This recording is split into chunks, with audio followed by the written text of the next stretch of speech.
Thank you, Ed. And I should ask, who do I introduce after I'm done? Tom Richard. Okay.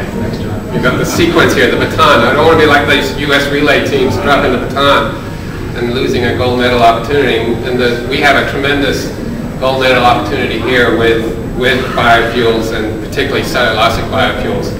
I want to commend Governor Rendell for calling for this summit and asking for this report to be drafted. I want to thank those who have worked long and hard on the report.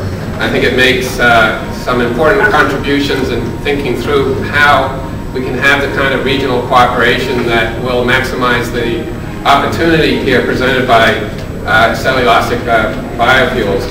And I think the focus on cellulosic biofuels or advanced fuels is indeed appropriate. This Pennsylvania and some of our surrounding neighboring states that are part of the Bay watershed are uniquely positioned in a couple of ways. First, we have a significant amount of feedstock that could go into production of cellulosic biofuels. We have indeed the technology and the people who are expert. We have leading research institutions that are including Penn State, that are eager to play a role in commercializing and completing the R&D necessary for cellulosic biofuels. We also have a market. We have an enormous market within the 6 states, but nearby. There's a significant population, of course, between Washington, or let's say Richmond, and let's go as far north as Maine. There's a great market in a relatively compressed or compact area. We don't have to travel thousands of miles to reach literally hundreds of millions of people. So those are great opportunities. There is also, as Ann referenced, very significant economic opportunities here. Pennsylvania is still too often exporting dollars to import fuel. The country as a whole, of course, is doing that. Over $1 billion a day leaving the United States just for oil. Cellulosic ethanol offers an economic boom within this region. It allows the creation of jobs and attraction of investment to this region, and it stops the hemorrhaging of dollars to many places around the world that often are not friendly to us. And I will say I'd like to keep more dollars here regionally and send a few less to Louisiana and Texas as well. We want to grow Pennsylvania, make Pennsylvania a competitive state. Environmentally, cellulosic ethanol can have enormous benefits. The energy balance in some of these advanced fuels is very positive. 3, 4, 5 to 1, 9 to 1. I mean, some of the possibilities here are really dramatic. And let's remember, gasoline has a negative energy balance. It takes more energy to produce a gallon of gasoline that you pump into your car than you get out of burning that gallon of gasoline. So gasoline is something in terms of the environment and just on the energy balance question that is needs to be, in fact, replaced and moved beyond. And cellulosic biofuels offers that opportunity. The nitrogen and carbon benefits for the Bay and for this whole region could be substantial if we can get a considerable amount of cellulosic biofuels developed here and used here. National security, I'm not going to say more than just that. We all know what's at stake there. There are challenges, and that's why the governor called for the summit and asked for this report to be put together.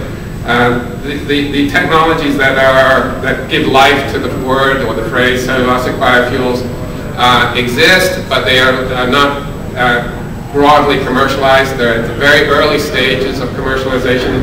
There's still a lot of research and development going on in various ways of making cellulosic biofuels. And I think some regional cooperation around those tasks would really benefit Pennsylvania, would really benefit all of us. Maybe we can even be so bold to think about getting some regional cooperation between our research universities, our state governments, pooling some dollars, some of our economic development dollars, so that this region can more cost-effectively address the dollar and cent question that is very much at the heart of which part of the country is going to win the race for the first real commercial, large-scale use of these of cellulosic biofuels. I also want to end by saying, as we recognize those challenges, Pennsylvania has made a good start in contributing to them. And here it's a start that the governor has made, but also the General Assembly has made. Both the Senate and the House have, over the last few years, and particularly in a productive session in leading up to July, have passed a series of very important biofuel bills, including making money available that could perhaps be put into cellulosic biofuels. Special session House Bill 1 was passed in July. It's a $650 million bill. There's $165 million in that package that is to encourage alternative energy projects. The definition is certainly inclusive enough to include potentially a biofuel facility or cellulosic biofuel facility. There's $40 million to support early stage business activities. That could be money that particularly might be relevant to early stage development of cellulosic biofuels. There's also special session Senate Bill 22, which provided for incentives, in this case for really biodiesel, but also some other money made available for biofuels. And then House Bill 1202, which I'm not going to go through all the details of House Bill 1202, but I do want to note this provision. It has in it a requirement that gasoline must include at least 10% cellulosic ethanol, not just ethanol, 10% cellulosic ethanol once in-state production of cellulosic ethanol reaches 350 million gallons annually. That's a very important piece of state legislation. I'm sure we can do more in policy. I know with our partners in the Bay region we can do more. And again, I want to commend all of those who were part of this summit and writing this report.